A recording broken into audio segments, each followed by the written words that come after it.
Day 6. Or 13. I mean, that's for me. Yeah, do it again. Toe.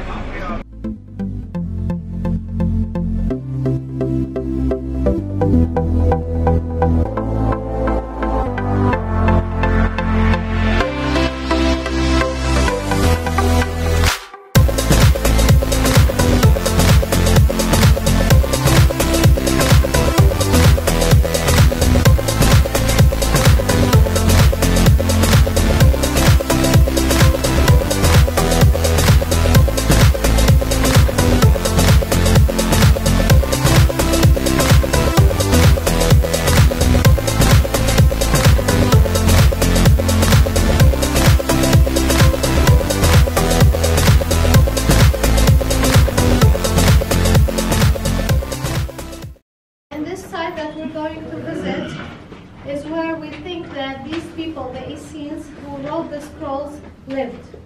Most of the sites that you're going to see are ritual bath, another ritual bath, lots of them, okay? Why I insist on ritual bath, I did a tour like this, and at the end of the tour, a lady tell me, oh, how people lived in these holes in the ground. These are ritual baths, are not homes that you're going to see. A ritual bath is the Jews use it to clean themselves from any impurity they got, except the impurity of blood. They have to be purged with hyssop. This, you cannot build it. It has to be connected to the bedrock. Okay, then you build around it or carve around it. It has to be connected to the bedrock, and the water has to come to it naturally. A river, like the Jordan River, is a natural ritual bath. The Sea of Galilee as well, it's in and out, the water, or the rainwater, the living water. Okay, it has to be living water.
This area dates way back, but at least back to Solomon's day. Solomon and David both talked about this area. In Geti, Song of Solomon is mentioned in Geti. I was mentioning to the group in the back there that the Shulamite said that of her Solomon that he is an oasis in the middle of the desert, and in Geti in the middle of the desert. So is a compliment saying you stand out different than all the other men. You're my Engedi. So the garden areas through here, you know, represent love of Song of Solomon, if you will. This is also the area, some of the caves that you see. This would have been the stories of David, when David and his mighty men were running from Saul. Remember Saul, the first king, kind of went wacko. And so he constantly running from him. And there was a time where he came down from the caves in the Geti area. And actually, one time when Saul went to the bathroom in one of these caves, and so David had cut off part of his garment to prove to him that he was so close to him, he was able to cut his garment. And that is in this area that is talked about. Some natural springs that come down, and the springs, you can hear them, the fresh water in the middle of desert everywhere. Going back in history, Babylonian time and so forth, for the Babylonians to come and to conquer Egypt, they would have had to come straight through here, which they couldn't do because there's so much desert all in the south, all in the east and the west area. They cannot bring military through all this desert. So they would go north by the water and come down the natural land canal called Israel to get down to Egypt. And that's how Nebuchadnezzar came out against Egypt and spanked Egypt. And coming back up through, that's when he said, hey, I'll take this. And he took a couple of people like Daniel, Shadrach, Meshach, and Abednego with him. The reason he had to go up and back down is because there's desert everywhere, except here. There's these natural springs in this beautiful area, okay?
Pastor Dean, I'm not a screamer. The Hasmoneans, 167, they came to they were in our country. They rebelled against the Greeks, and they took over Jerusalem and liberate Jerusalem from the Greeks. And this is the Hanukkah. Okay, when they celebrate Hanukkah, it's connected to this event. So the Hasmoneans, they ruled in our country 167 before Christ till 63. What happened in 63? The Romans came. The Romans came, they say, okay guys, we respect you as Jewish, as a family, the Hasmoneans or the Maccabees, that you want to rule here, it's your religion, but let's compromise. We are the rulers here, but we're going to pick one who is Jewish, but at the same time, he is a Roman soldier. Like in between us and you. And you as a family, a religious family, you stay in Jerusalem as leaders, religious leaders. Good, it's a good contract. They picked Herod. Okay? Herod is a Jewish and a Roman soldier, so it's a good combination for this. But the Hasmoneans, they never give up. They hated Herod because he was a half a Jew. His mom is not a Jewish. His grandpa is a convert Jew. It's like they never looked at him as a pure Jewish. So they hated this. What they did is, about the year 40, they went to the Persians. Hello Persians, can you come and kick Herod out and we rule in your names. The Persians, it's a good deal for them. Okay, we're coming. They came. Who got to this? Herod. He took his family, his wife to be Miriam, the one that he loved her so much, his mother, Kypros, his sister Salome, his brother Joseph, and some men, hundreds of men, and they came here to Masada. On the way to Masada, there is a place called Herodium. I pointed out for you in that his mother's chariot turned over, an accident, not because it's just an accident. The villagers came to attack them, but they were saved, and that's why Herod promised that when he comes back, he's going to fortify Herodium, and this is where he's going to be buried. And this is the only place who keeps his name. He continues from Herodium to here. He puts his family and go to Rome to bring people from Rome back up and come and defeat the Persians and the Hasmoneans and go away. This took him a year. What happened a year here?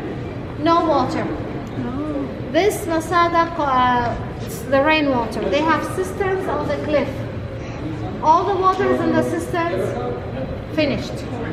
They are under the siege by the Hasmoneans. So they decided what? His brother decided to give up that day. Okay, we will surrender. But God sent them rain, and the cisterns were filled to the brim according to Josephus Flavius. When Herod came back, he fortified Masada and he made a brilliant water system. I'm going to explain about it when we get up there on a model. And today, at that time, Masada was a very, very strong fortress that you can live on it for 3 years and you won't need a drop of water.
Masada, they count on rain that falls on Masada. On the top of Masada there were cisterns like the cistern that you passed by.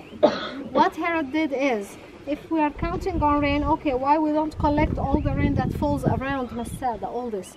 So he built ramps to divert the water into 2 water channels, okay? And he dug cisterns in the cliff itself.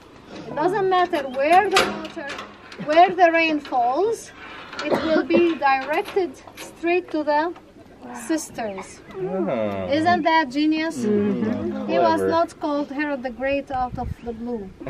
He was great, a builder. Okay, let's say that. So this is it.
was good. I would go all the way How'd you like the Dead Sea, Daniel? Yeah, I just didn't think I'd want to do it. I didn't get in. You got dirt